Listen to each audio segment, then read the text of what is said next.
Bonjour à tous, je suis Antoine et bienvenue sur Wow Spoken French.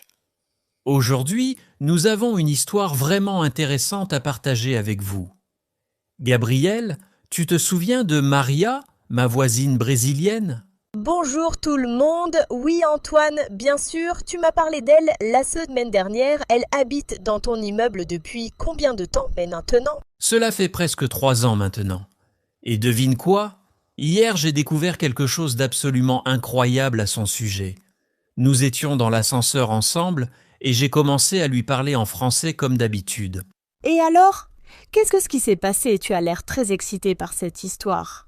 Elle m'a répondu en portugais, mais le plus fou, c'est qu'elle répondait parfaitement à toutes mes questions. Elle comprenait absolument tout ce que je disais en français, mais elle me répondait uniquement en portugais. Attends, laisse-moi comprendre. Maria comprend le français, mais elle ne le parle pas du tout.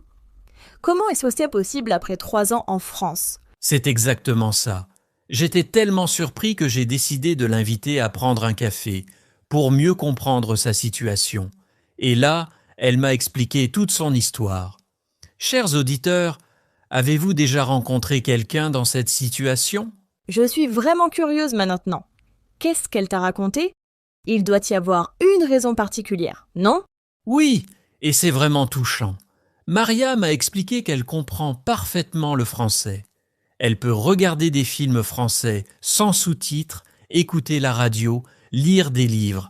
Elle comprend tout. Mais pourquoi elle ne parle pas alors? C'est vraiment étrange. Elle a un problème médical peut-être? Non, pas du tout. C'est psychologique. Elle m'a dit qu'elle a une peur terrible de faire des erreurs. Chaque fois qu'elle essaie de parler français, elle panique complètement. Son cœur bat très vite et elle ne peut pas sortir un seul mot. Oh là là, la pauvre, c'est ce qu'on appelle l'anxiété linguistique, n'est-ce pas? Beaucoup de nos auditeurs connaissent peut-être ce sentiment. Vous aussi, vous avez peur de parler français parfois? Exactement. Maria m'a raconté qu'au début, quand elle est arrivée en France, elle essayait de parler. Mais un jour, dans une boulangerie, elle a fait une grosse erreur de prononciation. Qu'est-ce qui s'est passé dans cette boulangerie? Raconte-nous. Elle voulait commander des pains au chocolat, mais à cause de son accent et de sa nervosité, elle a dit quelque chose de complètement différent. La vendeuse n'a pas compris et a ri un peu. Oh non, ce n'était sûrement pas méchant, mais pour quelqu'un de timide, ça peut être traumatisant. Voilà, depuis ce jour, Maria a décidé de ne plus jamais parler français en public. Elle a commencé à répondre uniquement en portugais ou en anglais, mais elle a continué à apprendre le français passivement. C'est vraiment triste. Elle se prive de tellement d'opportunités. Comment fait-elle pour vivre en France sans parler français? C'est incroyable en fait. Au travail, elle écrit tous ses emails en français. Elle participe aux réunions en écoutant tout et elle répond par écrit ou en anglais. Ses collègues pensent qu'elle ne parle pas français du tout. Mais ses collègues doivent être très surpris qu'elle comprenne tout, non? Ils ne posent tant pas de questions? Si, bien sûr, mais Maria leur a dit qu'elle avait étudié le français à l'école au Brésil. Alors ils pensent qu'elle peut seulement lire et comprendre, mais pas parler. Personne ne connaît la vraie raison. Et toi, Antoine, qu'est-ce que tu lui as dit? Tu as essayé de l'encourager à parler? Oui, j'ai essayé de l'aider. Je lui ai dit que son français écrit est parfait. Ses emails sont impeccables. Donc je sais qu'elle connaît très bien la grammaire et le vocabulaire. C'est vrai, si elle écrit bien, elle peut certainement parler, c'est juste une question de confiance. Chers auditeurs, avez-vous des conseils pour Maria? Écrivez-nous dans les commentaires. Exactement. Et tu sais quoi? Je lui ai proposé quelque chose. Je lui ai dit que nous pourrions pratiquer ensemble, juste elle et moi, dans un environnement sans pression. Oh, c'est une excellente idée. Comment a-t-elle réagi à ta proposition? Au début, elle était très hésitante. Elle m'a dit qu'elle avait trop peur. Mais ensuite, je lui ai expliqué ma méthode. Je lui ai proposé de commencer très doucement avec des phrases simples. Quelle méthode exactement? Je pense que nos auditeurs aimeraient connaître tes techniques. J'ai proposé à Maria de commencer par répéter après moi, comme un exercice de prononciation. Pas de pression, pas de jugement. Juste répéter des mots et des phrases courtes. C'est une approche très douce et intelligente. Et elle a accepté finalement? Oui, Elle a accepté d'essayer. Nous avons fixé notre première session pour ce samedi matin. Je suis très content parce que je pense vraiment pouvoir l'aider. C'est merveilleux, Antoine. Tu es un bon ami. Mais dis-moi, est-ce que tu as déjà vécu une situation similaire ou connais-tu d'autres personnes avec ce problème? Oui, en fait. Quand j'étais à l'université, j'étudiais l'espagnol. Je comprenais tout dans mes cours, je pouvais lire des livres entiers en espagnol. Mais quand il fallait parler devant la classe, je devenais complètement muet. Ah bon? Toi aussi? Mais maintenant, tu parles très bien. Comment as-tu surmonté cette peur? Mon professeur m'a beaucoup aidé. Il m'a fait comprendre que les erreurs sont normales et nécessaires pour apprendre. Il disait toujours que chaque erreur est une opportunité d'apprendre quelque chose de nouveau. C'est tellement vrai. Nos auditeurs, vous devez comprendre ceci. Faire des erreurs en français est normal. Personne ne parle parfaitement une langue étrangère du premier coup. Même nous, les natifs, nous faisons des erreurs. Exactement, Gabriel. Et tu sais ce qui m'a vraiment aidé? Mon professeur m'a donné un exercice. Chaque jour, je devais parler espagnol pendant 5 minutes, même si c'était juste pour moi-même. Parler tout seul, c'est intéressant comme technique. Tu faisais ça comment exactement? Je me parlais à moi-même. Je décrivais ma journée, ce que je voyais par la fenêtre, ce que je mangeais. Au début, je me sentais vraiment stupide, mais après quelques semaines, c'est devenu naturel. Et ça t'a vraiment aidé à surmonter ta peur de parler en public? Oui, énormément, parce que quand tu parles seul, il n'y a pas de jugement. Tu peux faire autant d'erreurs que tu veux, tu peux t'arrêter, recommencer, chercher tes mots. C'est comme un espace sécurisé pour pratiquer. C'est un excellent conseil pour nos auditeurs. Vous pouvez pratiquer le français en parlant tout seul. Décrivez votre chambre, votre journée, vos plans pour le week-end. Personne ne vous juge. Oui, et j'ai expliqué cette technique à Maria aussi. Je lui ai dit qu'avant notre session de samedi, elle pourrait essayer de parler toute seule chez elle, juste pour s'habituer au son de sa propre voix en français. Très bonne idée.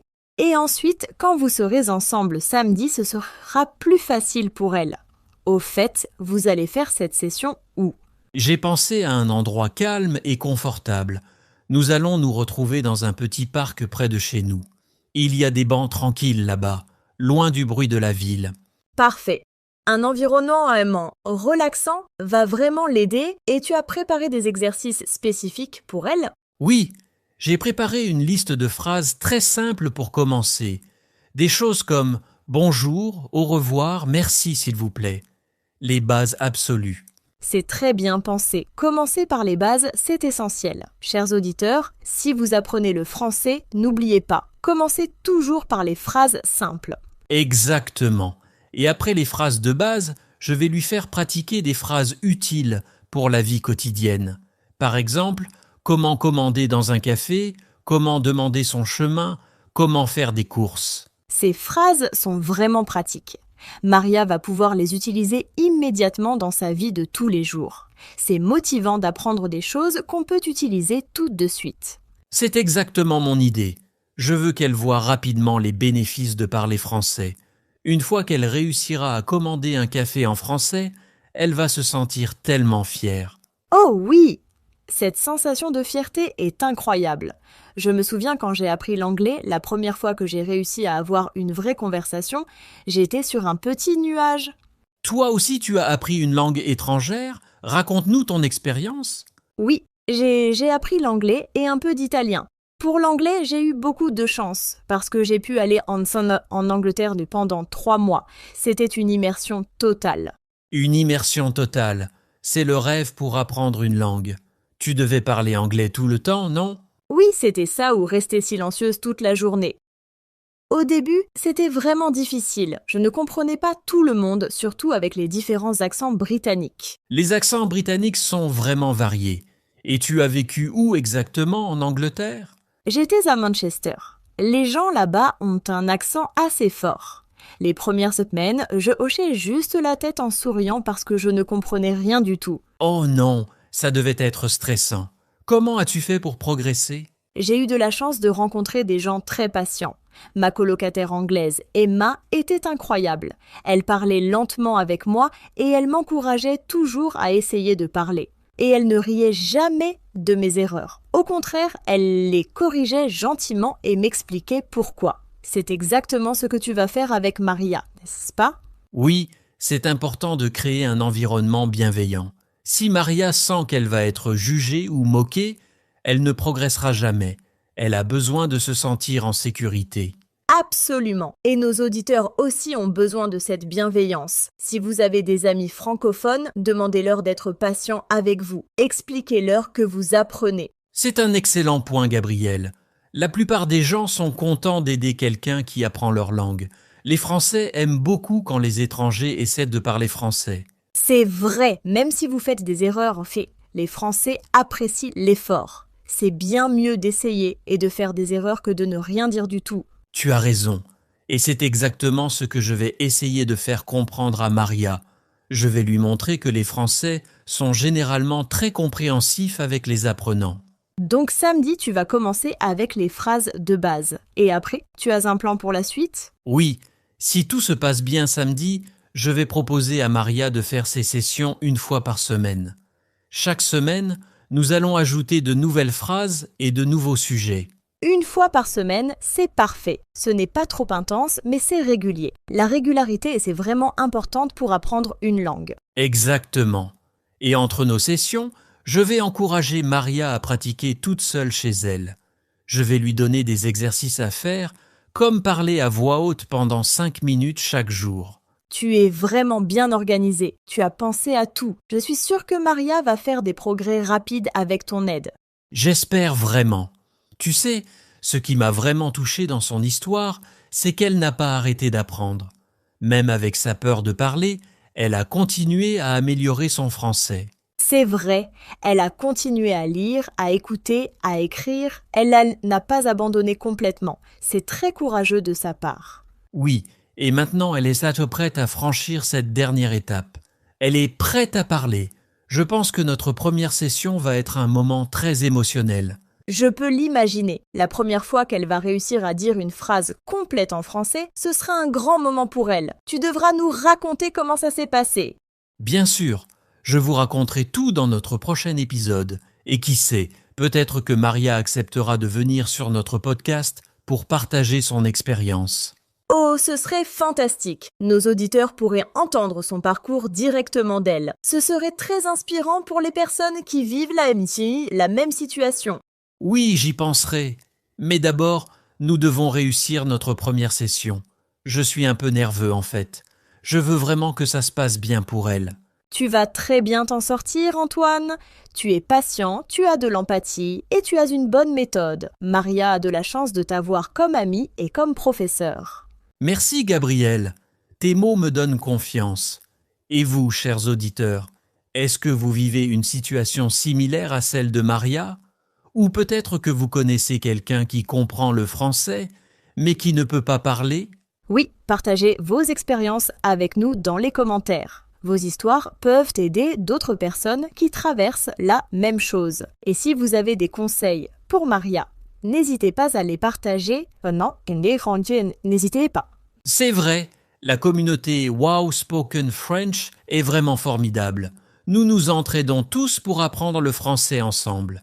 Chaque conseil, chaque encouragement peut faire une grande différence. Absolument. Et maintenant, laissez-moi vous poser une question. Combien d'entre vous pratiquent le français en parlant tout seul chez vous? Dites-nous-les dans les commentaires. Excellente question. Et si vous ne le faites pas encore, essayez aujourd'hui. Parlez-vous en français pendant 5 minutes. Décrivez ce que vous voyez autour de vous. C'est un exercice simple mais très efficace. Oui, et n'ayez pas peur de faire des erreurs quand vous parlez tout seul. Personne ne vous écoute, c'est votre moment pour expérimenter et essayer de nouvelles phrases. Exactement. Vous savez, en parlant avec Maria, j'ai réalisé quelque chose d'important. Beaucoup de gens pensent qu'ils doivent parler parfaitement avant de commencer à parler. Mais c'est complètement faux. Oh oui, c'est une idée facile très commune. On apprend à parler en parlant. Vous ne pouvez pas attendre d'être parfait pour commencer.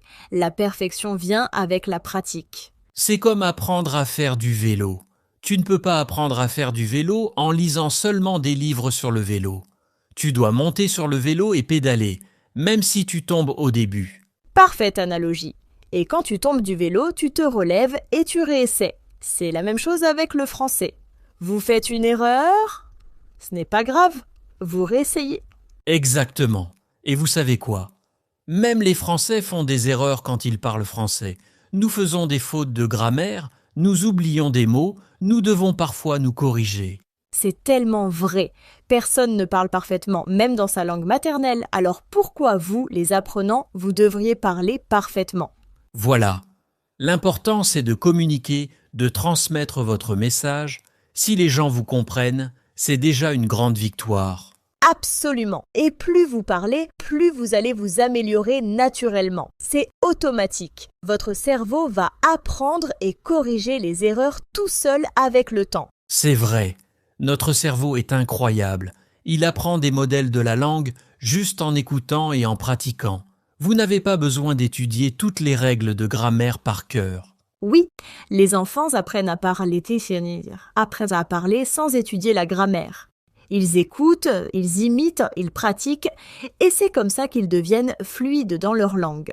Exactement. Donc, chers auditeurs, écoutez beaucoup de français, imitez ce que vous entendez et surtout, pratiquez. Parlez, parlez, parlez. Même si c'est difficile au début, même si vous cherchez vos mots, même si vous faites des erreurs, continuez à parler. Chaque mot que vous prononcez vous rapproche de la fluidité. Oui, et vous savez, je vais dire la même chose à Maria samedi. Je vais lui rappeler qu'elle a déjà fait la partie la plus difficile. Elle comprend le français. C'est vrai, comprendre une langue est vraiment difficile. Maria a déjà cette compétence. Maintenant, elle doit juste laisser sortir ce qu'elle a déjà dans sa tête. Exactement. Les mots sont déjà là, dans son esprit. Elle connaît le vocabulaire, elle connaît la grammaire. Elle a juste besoin de se donner la permission de parler. Se donner la permission de parler, j'aime beaucoup cette expression. C'est exactement ça. Maria doit se donner la permission de ne pas être parfaite. Oui, et je pense que beaucoup de nos auditeurs ont besoin d'entendre ça aussi. Donnez-vous la permission de faire des erreurs. Donnez-vous la permission d'apprendre lentement. Donnez-vous la permission d'être un débutant. Merveilleux conseil, Antoine. Être débutant n'est pas quelque chose de honteux. Tout le monde a été débutant un jour, même dans sa langue maternelle. Absolument. Et tu sais ce qui est beau avec l'apprentissage d'une langue, c'est qu'il n'y a pas vraiment de fin. Même moi, en tant que Français natif, j'apprends encore de nouveaux mots et expressions. C'est vrai, les langues sont vivantes, elles évoluent constamment. Il y a toujours quelque chose de nouveau à apprendre, même pour les natifs. Donc le message que je veux transmettre aujourd'hui est simple. N'ayez pas peur de parler. Commencez aujourd'hui, commencez maintenant. Même si c'est juste un mot, c'est déjà un début. Excellent message. Et rappelez-vous, chers auditeurs, que chaque grand voyage commence par un premier pas. Votre voyage vers la fluidité en français commence avec un seul mot prononcé. Oui, et ce mot peut être aussi simple que bonjour. Dites bonjour en français aujourd'hui, puis demain, ajoutez comment allez-vous. Et continuez comme ça, un mot à la fois, une phrase à la fois. C'est une approche tellement accessible. Personne ne peut dire qu'il ne peut pas dire un mot par jour. Tout le monde peut faire ça? Exactement. Et si vous faites ça tous les jours pendant un an, imaginez tous les mots que vous aurez appris. Imaginez toutes les phrases que vous pourrez dire. C'est incroyable quand on y pense. La constance est vraiment la clé. Mieux vaut pratiquer 5 minutes chaque jour que 2 heures une fois par mois. Absolument. La régularité crée des habitudes et les habitudes créent des résultats. C'est pour ça que je vais voir Maria chaque semaine, pas une fois par mois. Très sage, et j'espère vraiment que nos auditeurs vont suivre ton exemple. Pratiquez un peu chaque jour et vous verrez des progrès incroyables. Oui, et n'oubliez pas de célébrer vos petites victoires. Chaque fois que vous réussissez à dire une nouvelle phrase, soyez fiers de vous. Chaque progrès compte, même le plus petit. C'est un point très important. Nous sommes souvent trop durs avec nous-mêmes. Nous voyons seulement ce que nous ne savons pas encore, au lieu de célébrer ce que nous avons déjà appris. Exactement, Gabriel. Si vous pouvez dire bonjour et au revoir en français aujourd'hui, mais que vous ne pouviez pas le faire il y a un an, c'est un progrès. Célébrez-le. Oui. Et vous savez quoi? Je pense que nous devrions encourager nos auditeurs à partager leur victoire dans les commentaires. Dites-nous ce que vous avez réussi à faire en français cette semaine. Oh, c'est une excellente idée. Oui, chers auditeurs, partagez vos succès avec nous. Vous avez commandé votre café en français? Dites-le nous. Vous avez réussi à avoir une conversation de 5 minutes? Racontez-nous. En partageant vos succès, et vous allez non seulement vous sentir fier, mais vous allez aussi inspirer d'autres personnes. Vous allez montrer aux autres que c'est possible. C'est vrai, et qui sait, peut-être que vos histoires vont encourager quelqu'un comme Maria à commencer à parler. Vos expériences peuvent vraiment faire la différence pour quelqu'un d'autre.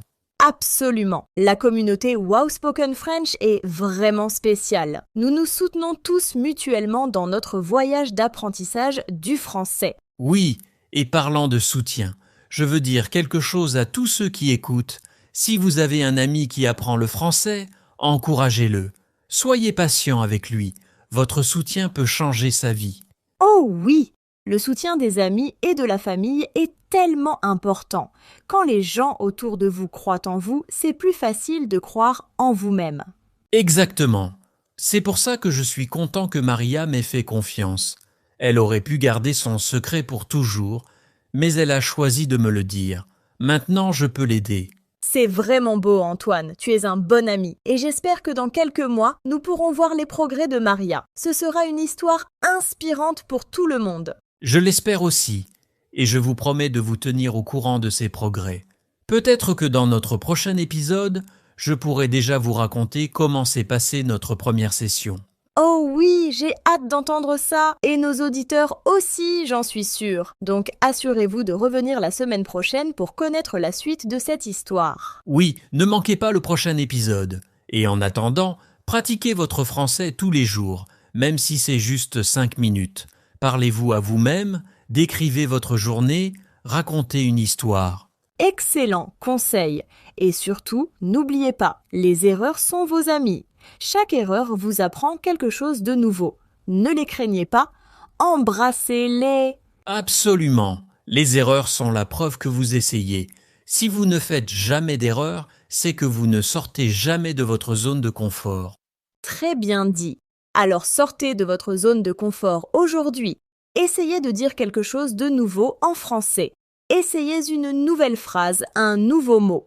Oui, et si vous ne savez pas par où commencer, commencez par les commentaires. Écrivez un commentaire en français sous cette vidéo, peu importe si ce n'est pas parfait. Oh oui, écrivez-nous en français. Dites-nous bonjour, dites-nous d'où vous venez, dites-nous pourquoi vous apprenez le français. Nous adorons lire vos commentaires. Et nous répondons à beaucoup de commentaires aussi. Donc c'est une bonne occasion de pratiquer votre français écrit avec nous. N'hésitez pas. Exactement. Et même si vous faites des fautes, ce n'est pas grave. Nous comprenons que vous apprenez. L'important, c'est que vous essayez. Voilà. Bon, je pense que nous avons beaucoup parlé aujourd'hui. Mais j'espère que cette histoire de Maria va inspirer certains d'entre vous à commencer à parler français. Moi aussi, je l'espère. Cette histoire montre que ce n'est jamais trop tard pour commencer. Maria habite en France depuis 3 ans et elle commence seulement maintenant à parler. Mais elle commence. C'est ça qui compte. Exactement. Il n'est jamais trop tard. Que vous appreniez le français depuis 1 mois ou depuis 10 ans, aujourd'hui est le jour parfait pour commencer à parler plus. Bien dit. Alors, chers auditeurs, nous espérons que vous avez aimé cet épisode. Si c'est le cas, n'oubliez pas de laisser un like et de vous abonner à Wow Spoken French. Oui, et activez la cloche de notification pour ne manquer aucun de nos nouveaux épisodes. Nous publions du nouveau contenu régulièrement pour vous aider à améliorer votre français. Et partagez cette vidéo avec vos amis qui apprennent le français. Peut-être que l'histoire de Maria va les encourager eux aussi. Excellente idée. Bon, avant de terminer, je veux poser une dernière question à nos auditeurs. Quelle est votre plus grande peur quand vous parlez français? Oh, bonne question. Est-ce que c'est la peur de faire des erreurs? La peur que les gens ne vous comprennent pas? Ou peut-être la peur de paraître stupide? Dites-nous dans les commentaires. Oui, dites-nous. En partageant vos peurs, vous allez réaliser que vous n'êtes pas seul. Beaucoup de gens ont les mêmes peurs que vous. et ensemble, nous pouvons les surmonter. Absolument. La peur devient moins effrayante quand on la partage. Donc soyez courageux et partagez avec nous.